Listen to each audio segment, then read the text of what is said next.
और आज मैं आपके सामने बात करूंगा हर मर्द के दर्द की। सदियों से मर्द औरतों को समझने की कोशिश कर रहा है, मैं भी कर रहा हूं। मेरी शादी को 3 साल हो गए हैं और पिछले 3 सालों में मैं अपनी बीवी को समझने की, उसे खुश करने की काफ़ी से मेहनत कर चुका हूं, लेकिन हर बार कुछ ना कुछ गड़बड़ हो जाती थी। शादी के पहले साल मैंने अपनी बीवी को उसके बर्थडे पर एक मिक्सर ग्राइंडर दिया। मुझे लगा वो खुश हो जाएगी, मुझे लगा उसका काम आसान हो जाएगा, लेकिन खुश होने के बजाय वो गुस्सा हो गई और कहने लगी, मुझे क्या खाना पकाने वाली बाई समझ लिया है? क्या तुम मुझे एक रोमांटिक गिफ्ट नहीं दे सकते थे? मैंने कहा चलो कोई बात नहीं। पिछले साल मैं उसके लिए स्मार्टफोन लेके आया तो महंगा है कहकर मुझे स्टूपिड साबित कर दिया। मैंने फिर भी हार नहीं मानी और इस साल बहुत सोच समझ के मैंने एक सरप्राइज प्लान किया। मेरे घर वालों ने मिलकर उसे एक सरप्राइज दिया। वो बहुत खुश हुई। अच्छा, उसे खुश देखकर मैंने सोचा चलो थैंक गॉड, इस बार सब कुछ अच्छा हो गया। मैं ये सोच ही रहा था कि मेरी बीवी बोल पड़ी, विनोद सरप्राइज इतना अच्छा है तो गिफ्ट कितना अच्छा होगा। लेकिन मेरे लिए तो सरप्राइज ही गिफ्ट था, गिफ्ट एक और स्यापा।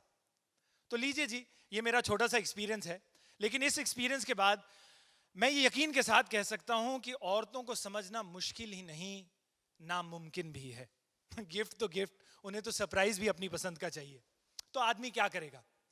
इसी सवाल को ढूंढने के लिए, इसी सवाल का जवाब ढूंढने के लिए आज हम यहाँ पर सब इकट्ठे हुए हैं। और मैंने अपने एक बहुत ही अच्छे दोस्त को न्योता भी दिया हुआ है, जिन्होंने सैकड़ों औरतों से बातचीत की, एक रिसर्च की और एक किताब लिख डाली। चलिए उन्हीं से पूछते हैं।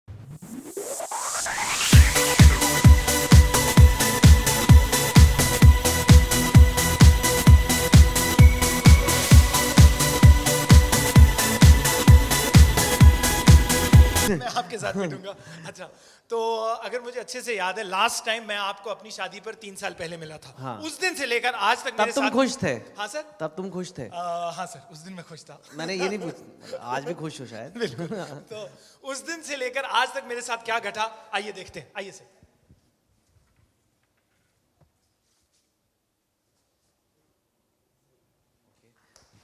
Firstly, I know we have to do this, but big congrats to you. First big show for Faisal. It's a big moment.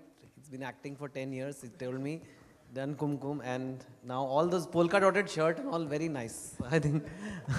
So it's a great, I'm very happy to be here. I don't normally launch TV shows, but this one, ये जो show है, इसका title पिटवाने वाला है थोड़ा वैसे, क्योंकि मतलब कि ये कैसे नाम है, बट डेफिनेटली जब मैंने इसके प्रोमोज वगैरह देखे तो मुझे बड़ा इंटरेस्टिंग लगा। मेरी अभी जो लास्ट एक्चुअल बुक थी वो वन इंडियन गर्ल थी। उसके लिखने के लिए भी मैंने जब एक लड़की की आवाज़ में मैंने वो बुक लिखी और काफ़ी मुझे रिसर्च करनी पड़ी और मैंने देखा कि ऐसा क्यों होता है, क्यों आदमियों को मुश्किल होती है, क्योंकि विमेन कई बार ऐसे तरीके से बात करती है कि हमें समझ नहीं आता। जैसे मेरा उस बुक का प्लॉट था कि उस लड़की को लड़का ढूंढना है, तो मैंने लड़कियों से पूछा तुम्हें कैसा लड़का चाहिए भाई? तो उन्होंने कहा हमें एक ऐसा चाहिए जो बड़ा सक्सेसफुल हो, करियर जिसका बहुत अच्छा हो, अच्छी इनकम वगैरह हो, मटीरियलिस्टिक ना हो, ठीक है।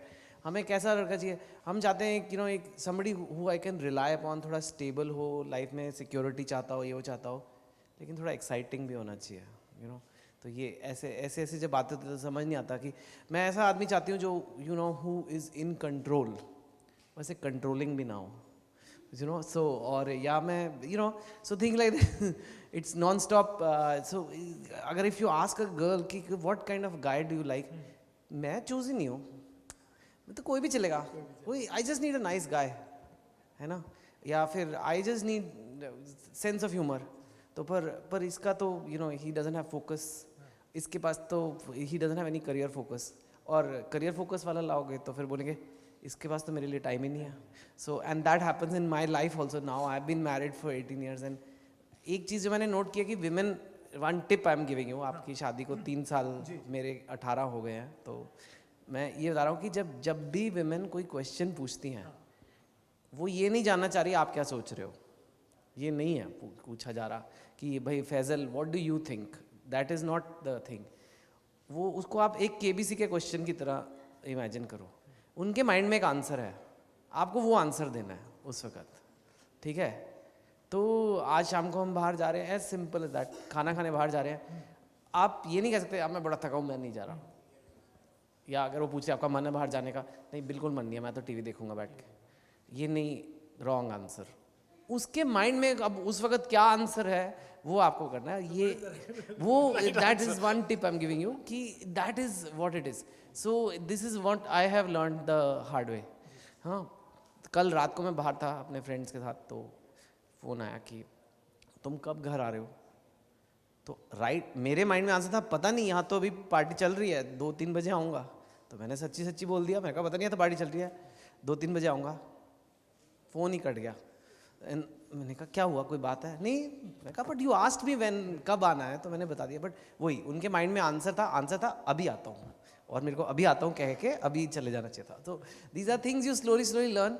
एंड आई थिंक इसका एक मतलब एज अ कॉन्सेप्ट तो मुझे डेफिनेटली बहुत अच्छा लगा कि ये बहुत अच्छा शो बन सकता है। तो I am very happy to be here and big congrats, thank you, media भी इतना आया। चेतन साहब, मैं आपकी हर बात से सहमत हूँ। देखिए, हम लोग जानते हैं कि वैलेंटाइंस डे लोग औरतों के लिए मनाते हैं।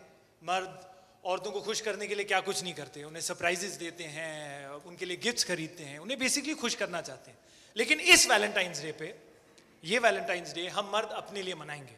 तो इसीलिए हमारी तरफ से हर मर्द के लिए एक छोटा सा तोहफा।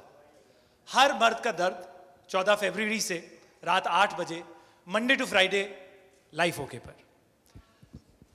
चेतन साहब, आपने बहुत सारी किताबें लिखी हैं, हम सब जानते हैं।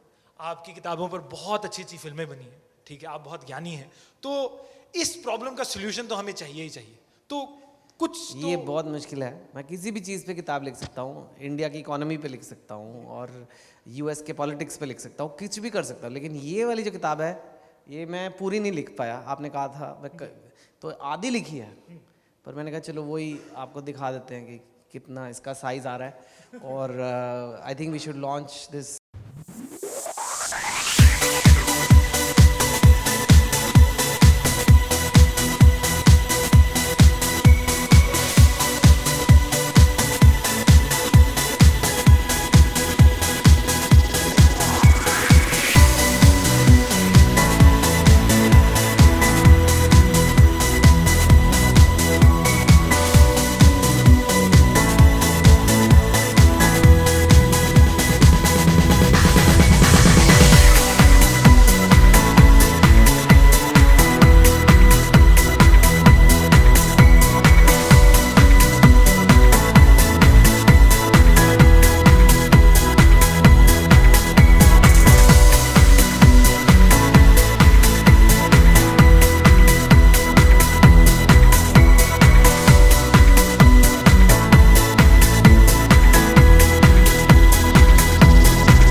हमारे फैजल साहब करेंगे लाइव ओके पे 14 फेब से 8 बजे आएगा। और इसमें ये एक कैरेक्टर है जिसको जो औरतों के बीच है और औरतों को समझने की कोशिश कर रहा है, लेकिन जैसा कि हम सब जानते हैं पूरी दुनिया में कोई नहीं समझ पाया। तो क्या ये कर पाएंगे कि नहीं, वो इस शो में आप देखिए। सर आपसे जानना चाहेंगे, आप क्या कहना चाहेंगे? जी समझने की कोशिश जारी है, अब देखते हैं कब तक समझ पाऊंगा। लेकिन यही है कि जैसे सर है यहाँ पे, इन्होंने कितनी किताबें लिखी हैं, कितनी एक्सपीरियंस, ये भी अभी तक नहीं समझ पा रहे हैं। तो मैं तो मतलब मेरे तो मतलब अभी बिगिनर ही हूँ। जी बिल्कुल। जैसे कि आपने एक I think light hearted programme है, एक लाइट हार्टेड वे में आदमी और औरतों के बीच बेसिकली कम्युनिकेशन इश्यूज होते हैं, दोनों का बात करने का तरीका अलग है, कम्युनिकेशन स्टाइल अलग है, उस वजह से कई बार मिसअंडरस्टैंडिंग्स हो जाती हैं। तो उसको एक लाइट वे में, एक ह्यूमर यूज़ करके एक प्रोग्राम बनाने की कोशिश की गई है, बहुत रिस्पेक्टफुली, कि भाई मज़ा भी आए और लोग समझें कि शायद इस प्रोग्राम को देखने वाले लोग एक दूसरे को ज़्यादा समझ पाए और आदमी एक दूसरे को ज़्यादा अच्छे से समझ पाएँ। आई थिंक एक शो की एक राइटर भी एक महिला है, वन ऑफ द राइटर्स, और वन ऑफ द प्रोड्यूसर्स भी महिला है। तो काफ़ी सोच समझ के बनाया है, तो काफ़ी एक नया टाइप का शो लग रहा है मुझे। तो मैं यही टिप्स देना चाहूँगा आदमियों को कि ये हम जान लें कि हालांकि आदमी और औरत एक दूसरे के बिना रह नहीं सकते, लेकिन थोड़ा दोनों का चीज़ों को एक्सप्रेस करने का तरीका अलग होता है। आई थिंक वेमेन के लिए इमोशंस बहुत इंपॉर्टेंट होते हैं और वो कई बार डायरेक्टली बात नहीं कहती हैं, और आदमियों का बात करने का स्टाइल बहुत डायरेक्ट होता है। हाँ भाई चलते हैं शाम को खाना खाने, तो इसका मतलब शाम को खाना खाने चलना है। और हो सकता है कि अगर कोई विमेन बोले तो शायद उसका मन नहीं है, लेकिन वो कहना चाह रही है कि तुम मुझे बाहर क्यों नहीं लेके जा रहे, या तुम घर पे क्यों नहीं खा रहे, या कुछ ऐसे कॉम्प्लिकेटेड चीज़ें। तो आदमियों को थोड़ा ये समझना है कि थोड़ा अलग स्टाइल है, बस वही है, उसको थोड़ा ध्यान से रखना है। पूरा आप नहीं समझ सकते, लेकिन उसके साथ आप गुजारा कर सकते हो। अच्छा जी, आपसे जानना चाहूँगा आपके क्या एक्सपीरियंस है और आप क्या कहना चाहेंगे, आप क्या बताना चाहेंगे? पहले तो मैं ये कहूँगा कि इन्हें आप प्रॉब्लम्स ना कहें, ये नोक झोंक है, आपके घर में भी होती है, मेरे घर में भी होती है। तो जो ये शो है ये बस नोक झोंक के बारे में, हर एपिसोड में थोड़ी सी नोक झोंक है, क्या उसकी बीवी कहना चाहती है, क्या उसकी अम्मा उसको बताना चाहती है, वो क्या समझता है। और ऐसा नहीं है कि वो अपनी बीवी से ऊब गया है या अपनी माँ को पसंद नहीं करता है, वो बहुत खुश है, अपनी बीवी से बहुत खुश है, अपनी लाइफ से बहुत खुश है।